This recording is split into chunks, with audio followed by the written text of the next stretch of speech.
and welcome to Reopen the Gates, the Guiders Against Trans Exclusion official podcast. We are your hosts, Elle, she, her. And lo, they, she.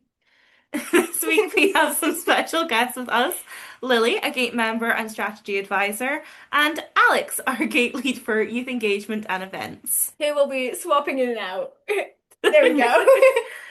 This week we're going to be jumping into the theme of lawfare with an investigation on whodunit in terms of the behind-the-scene pressures that force Girlguiding and other organisations into changing their policies to exclude transgender people.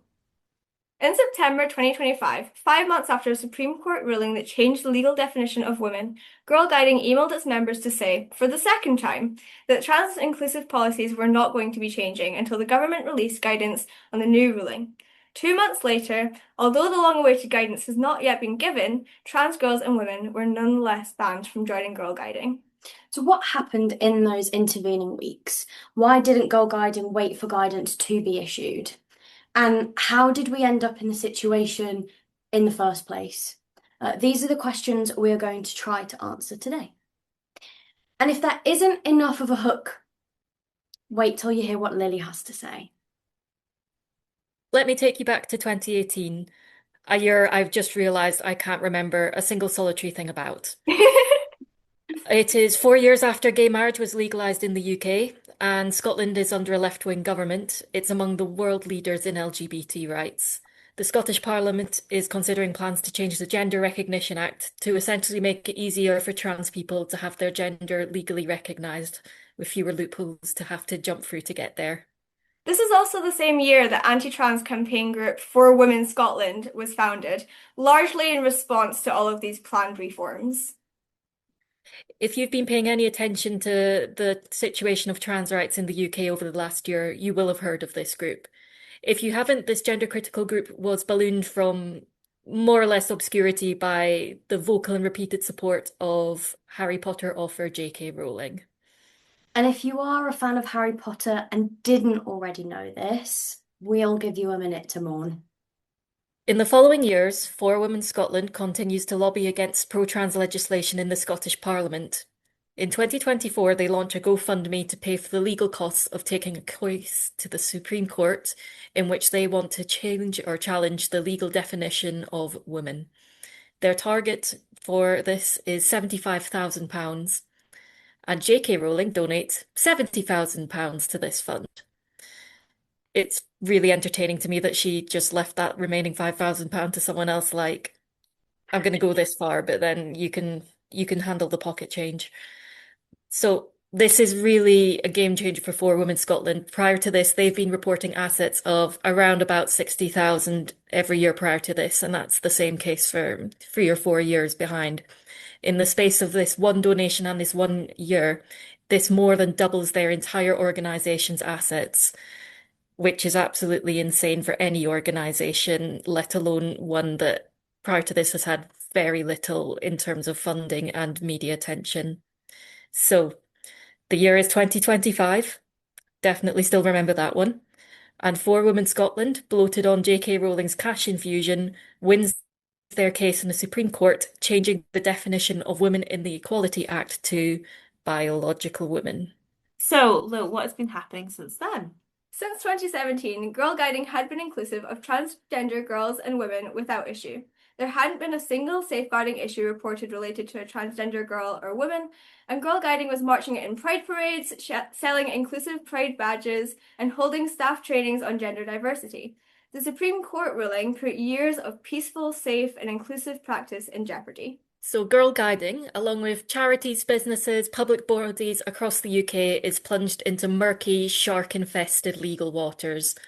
Interim guidance on how to comply with this new ruling is leaked. It is, to put it in light terms, not popular. It is heavily criticised for being impractical and unworkable, and it is retracted. But for the most part, the state of trans rights in the UK is left in limbo. The Supreme Court passed their ruling to the Minister for Equalities, Bridget Phillipson, but the government has yet to release their guidance, essentially telling the country what this ruling means and how to apply it. Until this guidance is released, nobody really knows what the law on trans inclusion means in any real sense. And as of recording this podcast, February 2026, we are still waiting for them to tell us. Girlguiding's announcement may as well be blood in the water, and it doesn't take long for the sharks to find them. So we're going to take a little break from our tale of woe to tell you an even more woeful tale of a man named Paul Conrath. Please note that this section will contain discussion of abortion, so please, Lily, take it away. So, born in 1968, Paul describes himself in his little bio on his law firm's website as a leading human rights lawyer. What his bio doesn't detail is his years of dealings in the religious right and anti-abortion circles. Wow. A few examples I'm going to share with you that will tell you about the kind of lawyer and man Paul is. In 2001, he represented a man who sought to prevent his ex-girlfriend from getting an abortion. Just going to word that again to be absolutely clear. He attempted to force a woman to carry a child she did not want to carry through the courts. In 2005, he represented the Christian Institute. This is a right-wing anti-abortion, anti-LGBT group. Paul has also worked with groups, including the Society for the Protection of Unborn Children. I don't think I need to tell you what they campaign for. And a group called Alliance Defending Freedom. This is a group that played a really significant role in overturning Roe v. Wade, that is to say, eliminating abortion rights in America. And this group has also been labelled an anti-LGBT group. For about 15 years or so, Paul left the legal arena. You may wonder whether his politics evolved during his time away, but as of September 2025, he was still friends with current and former Alliance Defending Freedom staff on LinkedIn. If that doesn't answer all speculation on that point, his track record since his return to law certainly will. In 2024, Paul Conrath opens his own law firm. Since then, Paul has sued GP practice for providing gender-affirming care to over 16s, challenged Northumbria police for wearing trans and inclusive flags at Pride events, and represented a father attempting to prevent his 21-year-old from undergoing gender-affirming surgery because of her autism. Well, we know that Paul Conrath is infamous in the arena of trans law. Every researcher and activist that I've ever spoken to in this field knows of him and his track record. I was literally on call with someone in this field today saying that we were doing research into the law firm behind the letter before claim that was sent to Guiding, and without knowing a single detail of the case, she said to me, "Is it Paul Conrath?" That is how well known he is in association with these kinds of cases. It's just so telling. On November the 6th, 2025, Paul's firm writes to Girlguiding. And you better believe we're going to be going into great detail about what he says to Girlguiding, or his firm, we should say. We can't say if it was him specifically. But first, I want to explain why we've done this deep dive into Paul's track record here. The message we're saying isn't lawyers can be bad people or lawyers can represent bad causes. This is a surprise to absolutely no one. But we see that Paul encompasses how transphobia operates in this country. In the majority of other countries, anti-trans rhetoric is significantly more partisan, associated with the right and far-right politics, typically found alongside religious extremism, anti-gay and anti-feminist viewpoints as well. The reason this rhetoric has been so successful in the UK is that the anti-trans movement here has been able to rebrand itself very effectively to outwardly distance itself from less socially acceptable homophobic and anti-abortion stances, and instead it's packaged itself as a quote-unquote women's rights movement, playing on a very real fears that a lot of us have about gender-based violence to draw in those centrist and left-wing feminists. But if you scratch the surface of the movement here, just as if you look beneath the lovely bio that Paul has written about himself, where he calls himself this leading human rights lawyer, you will invariably find the influence of anti-feminist, anti-LGBT, anti-abortion, anti-this, that, and the other ideology. And we are going to come back to that, but first, back to the letter. Okay, for those who've maybe not come across the term before, letter before claim is a common pressure tactic which essentially boils down to a threat that, unless satisfactory action is taken, the recipient will be taken to court. The letter Paul sends to Girlguiding on November 6 claims to represent an anonymous mother who wants to sign her daughter up to brownies, but says she is unable to, as Girlguiding's trans-inclusive policy is discriminatory and exposes girls to harassment. The document is 19 pages long, lot of legalese and legal jargon. It took me many attempts to read without falling asleep. Girlguiding is given 2 weeks to respond to the plaintiff's satisfaction, or they will be taken to court. Yeah, and we don't know enough about the law ourselves to comment on the exact legal threat itself, but we can make one observation. Nowhere in this letter is there any indication that the mother actually believes that there is a trans girl or leader in that unit. What we know of what happened next is largely second and third hand, he said, she said. But we have heard from a couple sources that Girlguiding responded to them to ask for more time because obviously this was a big issue with a lot of legal complexity, and that is not the kind of thing that you can figure out in a couple weeks, even a couple months. We heard that this request was rather brutally denied, purportedly leaving Girlguiding with 48 hours to either announce their policy change or face legal action. This legal action, we have also been told, could have ended as badly as sending Girlguiding into bankruptcy or losing its charity status. And so on December 2nd, they make their announcement. Transgender girls and women are no longer permitted to join Girlguiding. And that brings us more or less to where we are right now. So Girlguiding has acknowledged in really vague terms that their decision has come about due to legal challenges of some kind. And although rumors that there were more challenges than this one have been passed on to us, based on the timeline and what we've heard from multiple sources, this does seem to have been the inciting one. What is very clear at the moment is that Girlguiding is acting under legal advice to not address this legal threat publicly or directly. Likely, their legal team fears that this could prompt further legal threats. This is putting Girlguiding in a really poor position in terms of public perception, because without being able to stand up and say, we were threatened with a lawsuit that could have wiped us out of existence, the general public's perception is that Girlguiding is to blame for this. And we're not here to comment on how much Girlguiding is to blame for this or anything else, but no matter where you fall on the spectrum of belief in Girlguiding's culpability in all of this, one thing has been made clear to us over and over is that Girlguiding didn't want this, they were threatened into it.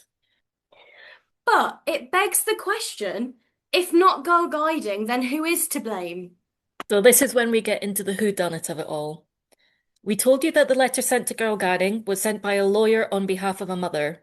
Here's what we didn't say, and where we're going to be very careful with our wording because we don't particularly want to get sued today. Yeah. We cannot say with any certainty who, if anyone, provided the financial backing for this lawsuit. Here is what we can say. Sources have told us that it is suspected that the legal threat against Girlguiding may have had the financial backing of a gender-critical group and/or a newspaper. A series of facts which could mean nothing. Paul Conrath's firm opened 8 months after the UK's leading gender-critical group Sex Matters made its first appearance on the Register of Charities. Sex Matters and Paul's firm are registered to the same address. The only public place so far that I have been able to locate the letter before claim that was sent to Girlguiding by Paul's firm was on the Sex Matters website. Which could mean nothing. We also know that Sex Matters sent a letter before claim to the Hampstead Ladies' Pond, and that Sex Matters sent a letter before action to the Scottish Government over their trans-inclusive policies. An additional series of facts which could also mean nothing. The mother behind the letter gave an anonymous interview with the newspaper The Daily Mail. Which could mean nothing. The Alliance Defending Freedom, if you don't remember, Paul's LinkedIn friends from over in America, the ones that overturned Roe v. Wade, have substantially increased UK spending and provided training to UK lawyers and funded cases on related issues. This is all according to the organisation A Just Society. Which could also mean nothing. J.K. Rowling established the J.K. Rowling Women's Fund in 2025 with a specific aim of funding gender-critical lawsuits. This timing correlates with a huge increase in such lawsuits in the UK. Which also could mean nothing.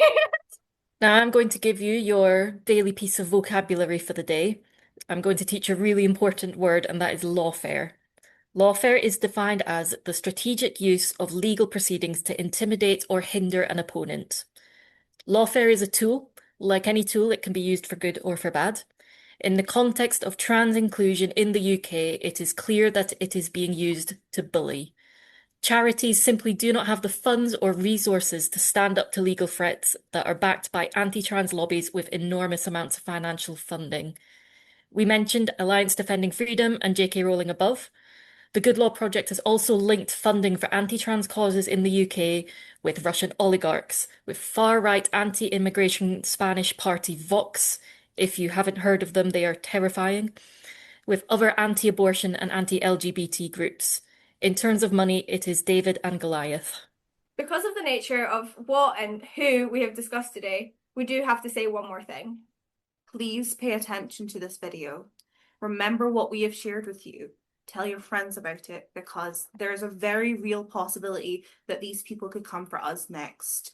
This video could be taken down. We as Gate could be taken down, not because we've done anything wrong or we've said anything that we didn't fully believe was true, but because lawfare is how the groups we are speaking out against operate.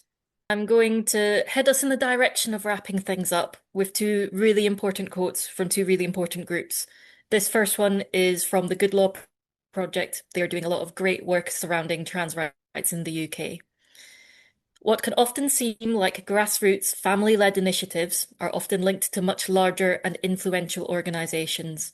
Their common goal is rolling back rights to restore a natural order where women are inferior to men, LGBT people don't exist, and stereotyped ideas about how men and women should be are treated as innate, to destroy any attempts at equality and freedom. And the second one from A Just Society that we've already mentioned. The Girl Guides case is not an isolated incident. It's part of a documented pattern that operates largely in shadow, precisely because UK law allows it to. The legal situation is changing every single day.